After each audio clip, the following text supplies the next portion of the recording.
Elliot Goldman arrived home an hour earlier than his wife, Hannah.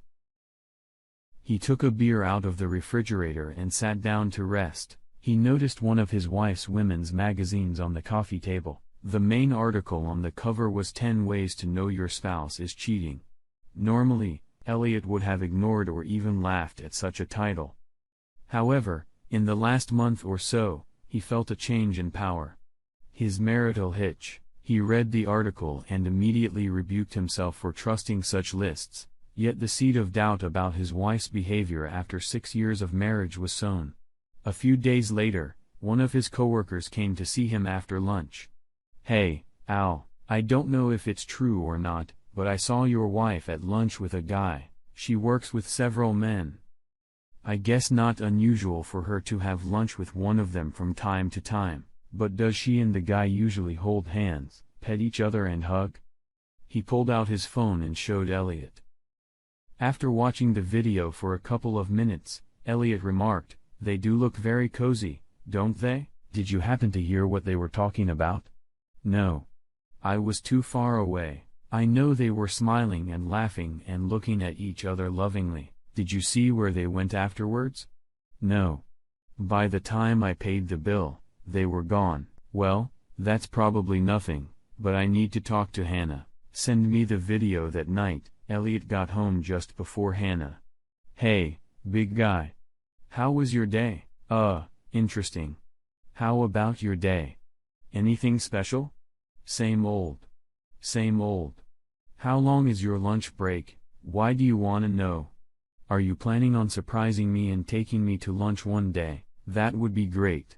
I just wanted to know how much time you have. It would mean what restaurant we could go to." "Officially, we only have half an hour, but we can stay longer. We let the secretary know." "Have you had any of these long lunch breaks lately?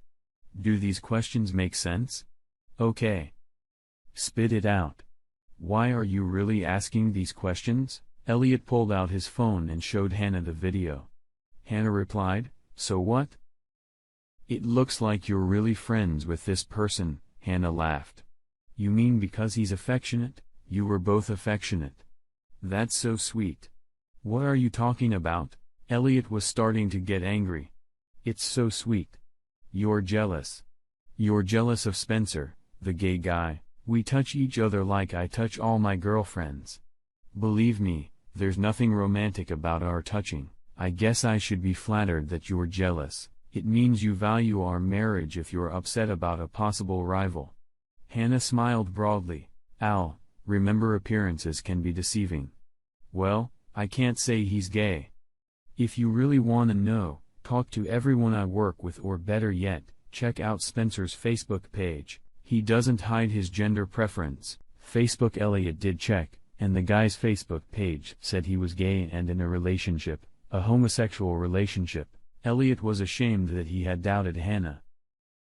A few days later, Hannah called her husband to tell him that she had to work late and that he had to go and eat without her. That almost never happened. Hannah's job just didn't require extra time in the evenings. Elliot remembered the list. Unexpected delay at work was number 4 on the list of signs of cheating. Elliot walked into his favorite restaurant and ordered food. His plan was to bring his poor overworked wife dinner if that's what she was really up to. If he was wrong, he would simply join her for dinner. The guard knew Elliot and let him in. Elliot declined the guard's offer to inform his wife of his arrival. He wanted to surprise her. God, how he wanted to surprise her.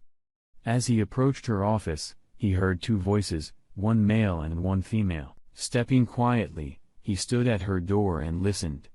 Hearing his wife say, "Oh, this is really good," Elliot, anticipating their upcoming date, quickly opened the door.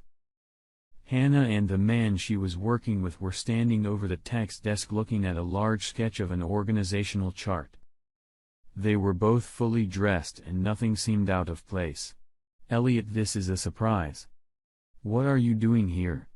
I just wanted to bring my loving wife dinner."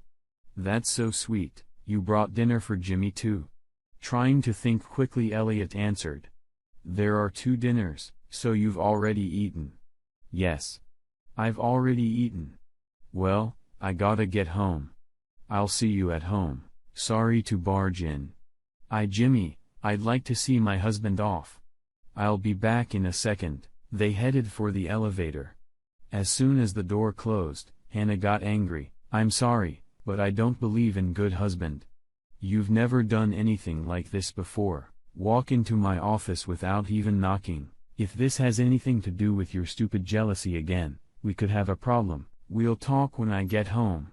Scolded properly, Elliot waited for Hannah to slap him. It all started before Hannah even took off her coat and hung it up. At first, I thought it was cute that you were jealous of me at lunch with Spencer, and now you're checking up on me because I had to work late. Jimmy asked me if you were always this suspicious. Elliot, this is getting more than annoying. If you think I'm making fun of you, I wanna hear it now. She stood with her arms crossed over her chest and frowned. Well, the thing is I love you very much, and I know that other men appreciate your beauty as much as I do. I've always considered myself so lucky to be married. I find it hard to believe that other men don't hit on you. I'm afraid you like it. What a load of crap. Well, other men hit on me. Not a lot, but sometimes. But that's not the problem. The problem is that you think I'm actually capable of responding to advances. Are you really that insecure about our relationship? If so, I suggest you pull your head out of your ass immediately. Comprende? Yes, dear. I'm sorry, please don't be mad at me. I love you so much. Well, you can't love me in bed tonight. You need to sleep in the guest bedroom tonight, although I hope you don't stay up all night figuring out what you need to do. Hannah headed to the bar and poured herself a drink. Elliot went to get the guest bedroom ready. It was chilly in the Goldman house that night. Elliot was glad that Hannah didn't seem so upset in the morning. Elliot, I'm really sorry I left you last night. I'm just disappointed in what you seem to think of me and my possible betrayal. Look, I take my marriage vows very seriously. I haven't been involved with anyone since we got married and I don't intend to. You can't seem to understand that appearances can be deceptive. Furthermore, I have never doubted your commitment to our marriage. I suppose I can expect the same. I just don't understand why it isn't. After making that statement, she burst into tears. Elliot felt miserable. I'm sorry, honey. You helped me come to my senses. Please forgive me. I won't doubt you anymore. Hannah walked over and kissed Elliot. Let's put all this talk of spying and adultery behind us. Our marriage is too important to us to sabotage it by mistake. Remember, we will soon be adding little ones to our family. We can't raise children in an atmosphere where one of us doesn't trust the other. That's enough for today. I'll see you at dinner, and I won't be working late. She smiled slightly. Over the next few days, Elliot tried his best to do things he hoped Hannah would appreciate. Flowers, candy, chocolate nuts, and caramel bars, and taking her out to dinner. The atmosphere at home softened considerably. One evening, Elliot was balancing his online account and his online credit card account. Everything seemed fine until he got to the account for the joint credit card with Hannah. 3 days at a local 2-star motel were charged. He realized that those 3 days were the days of his business trip. Damn. Not again. Remembering the last disaster, Elliot didn't even want to think about asking her about it until he was sure it was what he was afraid of. He began to think about figuring it.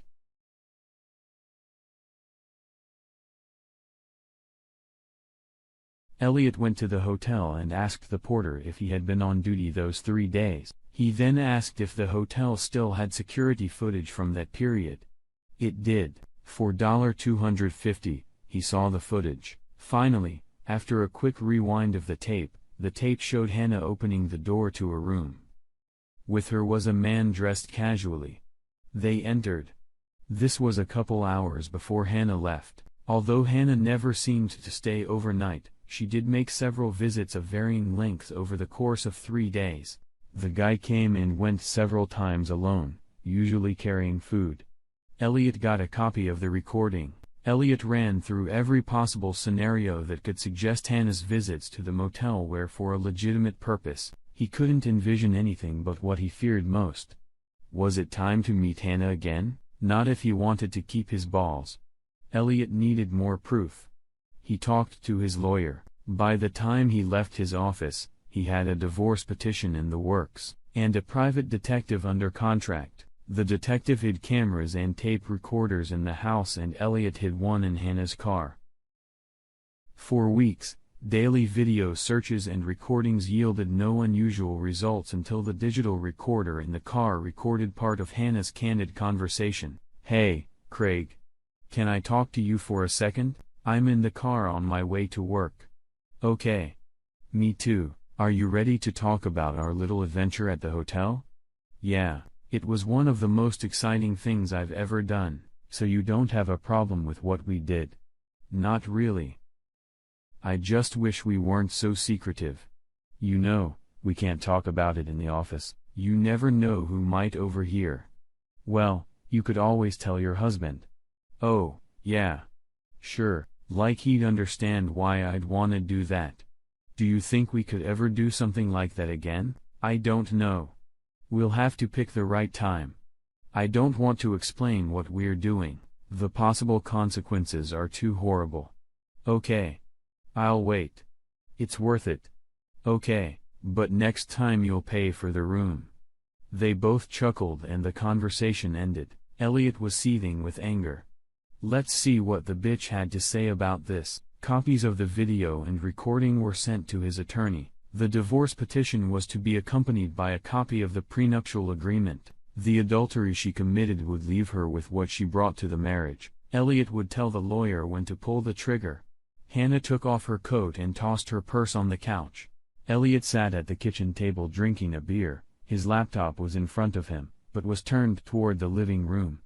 An envelope lay next to the computer. On the other side, stood a digital voice recorder. "Judging by the shitting grin on your face, you've got something up your sleeve. You better not fall for any more adultery. It won't end so well this time. I admit you had me fooled, Hannah.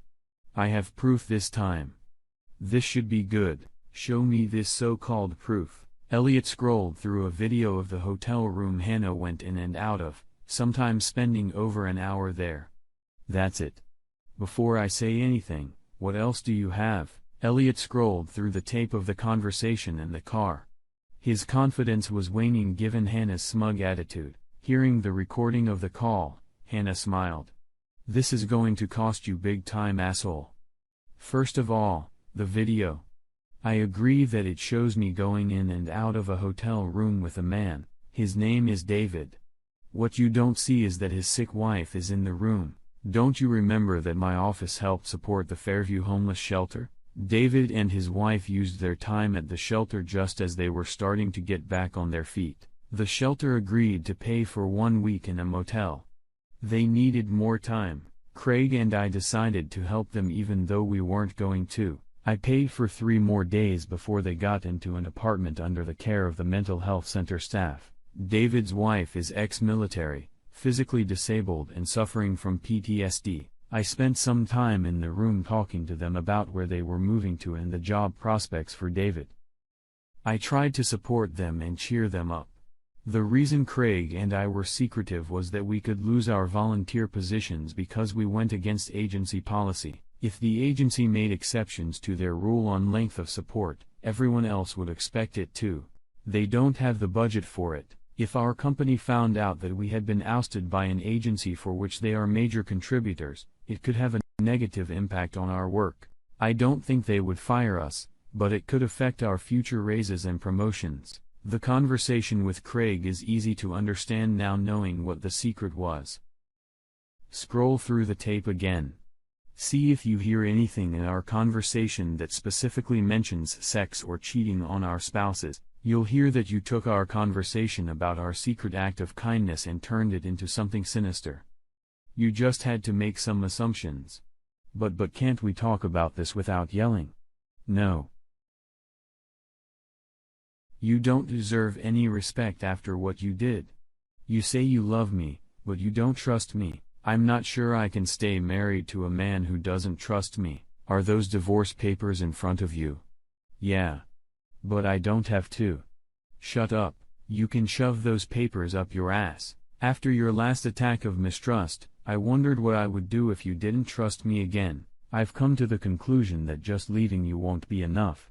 It wouldn't hurt you. Because you obviously don't care much for me if you can believe I want another man.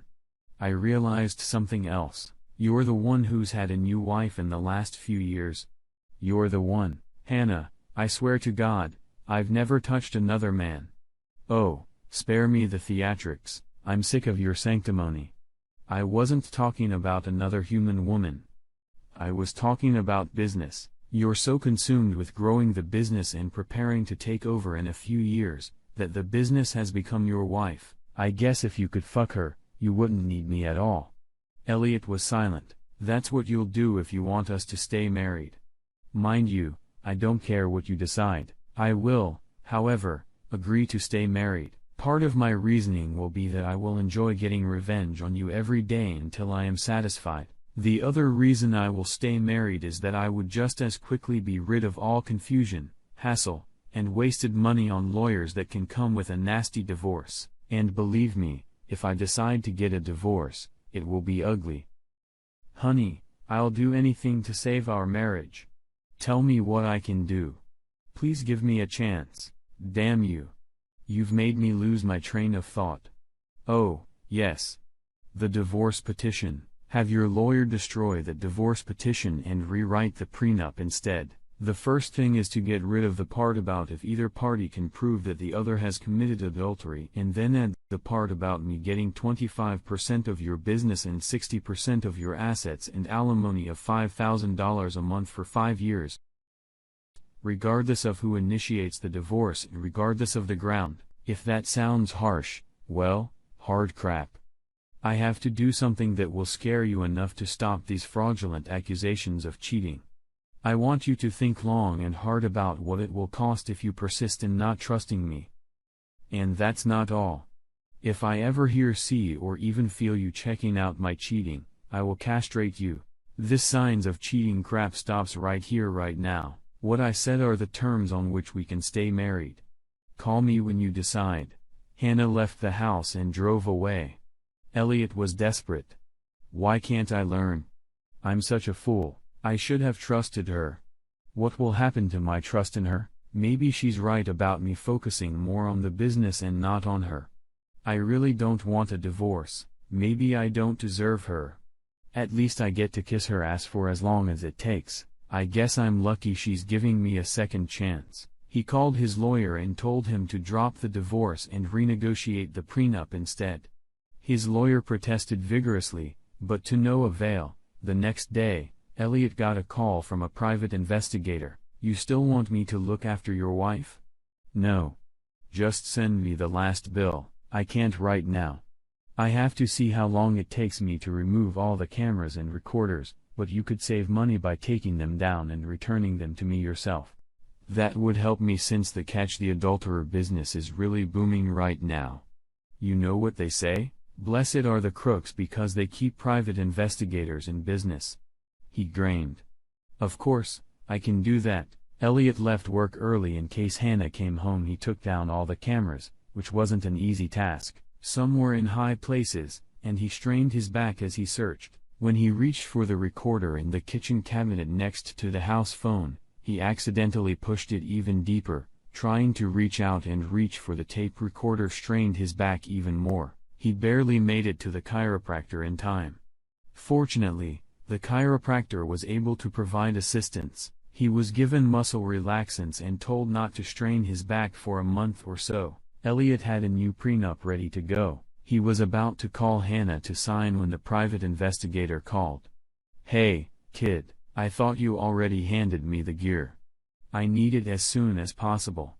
Oh, crap, I hurt my back trying to get the last tape recorder. I forgot all about it on my trip to the chiropractor. I have everything in my basement except one tape recorder. I'll go home right now and bring it all to you this afternoon. After lunch, Elliot headed home. It was obvious that Hannah had made breakfast and hadn't cleaned up. Elliot reached for the last recorder. Not wanting to injure his back, Elliot pulled out a grabber. It took a few tries, but Elliot grasped the recorder and pulled it out. He noticed that there was a recording from the last time he checked. On the way to the office, Elliot decided to listen to the tape. It was Hannah and the man he mistook for Craig. It was a face-to-face conversation, not a phone call.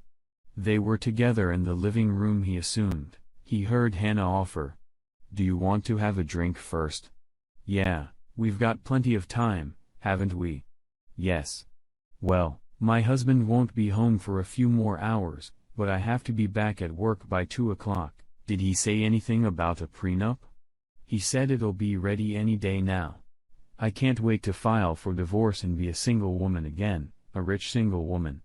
"Hey, what about me? I thought we were getting married. Don't you think your wife will be upset that we're getting married?"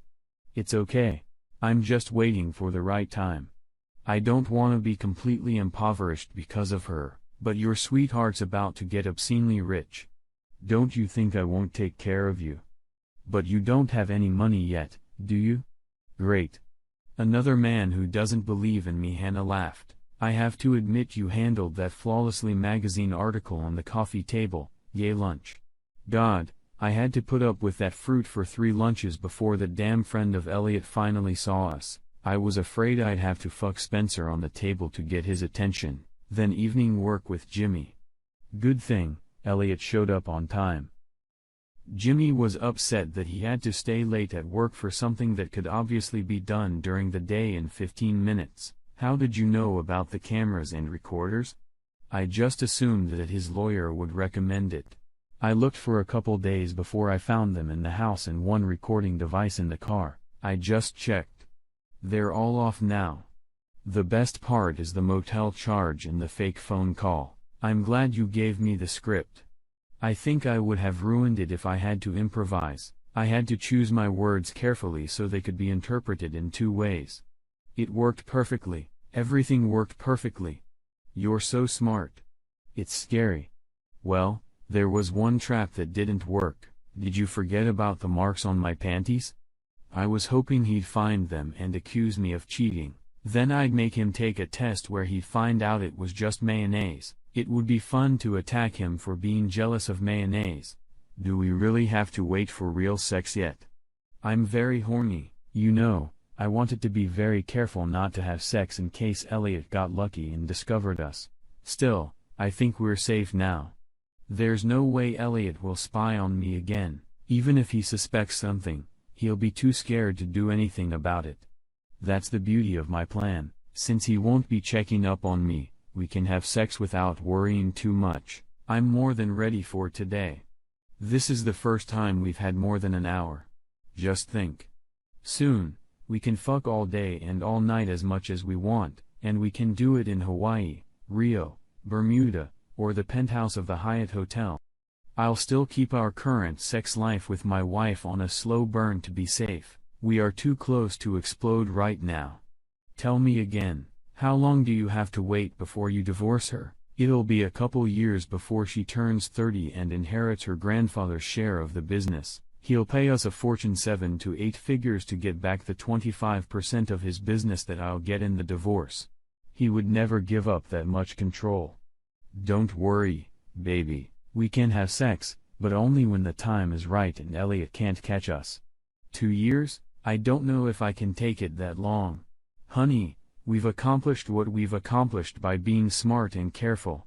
Just hang in there a little longer. I promise I will rock your world as many times as you can stand it. Think about what we're doing today as an appetizer. By the way, you need to get more involved in your divorce, or I'll start looking for another guy. You better be kidding.